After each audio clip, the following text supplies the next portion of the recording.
Genesis 19. The two angels came to Sodom in the evening, and Lot was sitting in the gate of Sodom. When Lot saw them, he rose to meet them and bowed himself with his face to the earth and said, "My lords, please turn aside to your servant's house and spend the night and wash your feet. Then you may rise up early and go on your way." They said, "No, we will spend the night in the town square." but he pressed them strongly. So they turned aside to him and entered his house. And he made them a feast and baked unleavened bread, and they ate. But before they lay down, the men of the city, the men of Sodom, both young and old, all the people to the last man, surrounded the house. And they called to Lot, "Where are the men who came to you tonight? Bring them out to us, that we may know them." Lot went out to the men at the entrance, shut the door after him, and said, "I beg you, my brothers, do not act so wickedly. Behold, I have two daughters who have not known any man.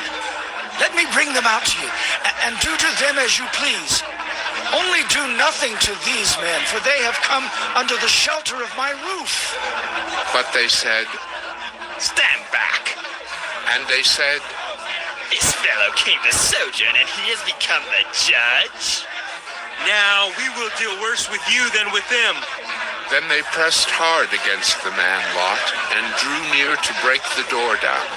But the men reached out their hands and brought Lot into the house with them and shut the door.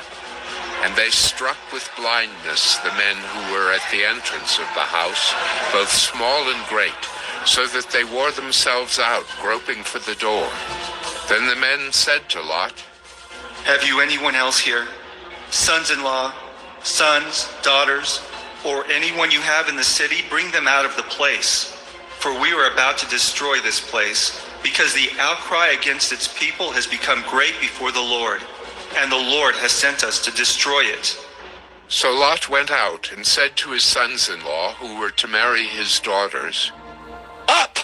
Get out of this place, for the Lord is about to destroy the city." But he seemed to his sons-in-law to be jesting.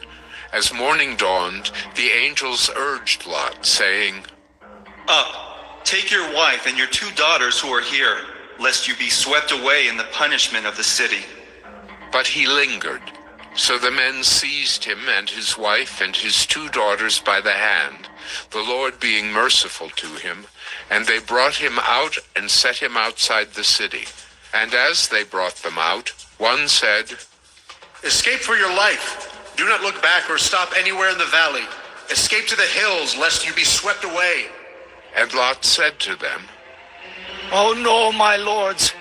Behold, your servant has found favor in your sight, and you have shown me great kindness in saving my life. But I cannot escape to the hills, lest the disaster overtake me and I die. Behold, this city is near enough to flee to, and it is a little one. Let me escape there. Is it not a little one? And my life will be saved." He said to him, "Behold, I grant you this favor also, that I will not overthrow the city of which you have spoken. Escape there quickly, for I can do nothing till you arrive there." Therefore, the name of the city was called Zoar. The sun had risen on the earth when Lot came to Zoar. Then the Lord rained on Sodom and Gomorrah sulfur and fire from the Lord out of heaven. And he overthrew those cities and all the valley and all the inhabitants of the cities and what grew on the ground. But Lot's wife behind him looked back, and she became a pillar of salt. And Abraham went early in the morning to the place where he had stood before the Lord. And he looked down toward Sodom and Gomorrah, and toward all the land of the valley. And he looked, and behold, the smoke of the land went up like the smoke of a furnace. So it was that when God destroyed the cities of the valley, God remembered Abraham and sent Lot out of the midst of the overthrow when he overthrew the cities in which Lot had lived. Now Lot went up out of Zoar and lived in the hills with his two daughters. for he was afraid to live in Zoar. So he lived in a cave with his 2 daughters. And the firstborn said to the younger, Our father is old, and there's not a man on earth to come into us after the manner of all the earth. Come, let us make our father drink wine, and we will lie with him, that we may preserve offspring from our father. So they made their father drink wine that night, and the firstborn went in and lay with her father. He did not know when she lay down or when she arose. The next day the firstborn said to the younger, Behold, I lay last night with my father. Let us make him drink wine tonight also. Then you go in and lie with him, that we may preserve offspring from our father. So they made their father drink wine that night also. And the younger arose and lay with him.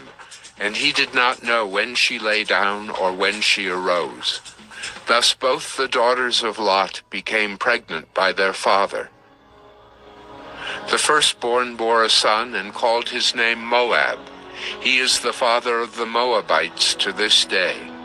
The younger also bore a son and called his name Ben-Ammi.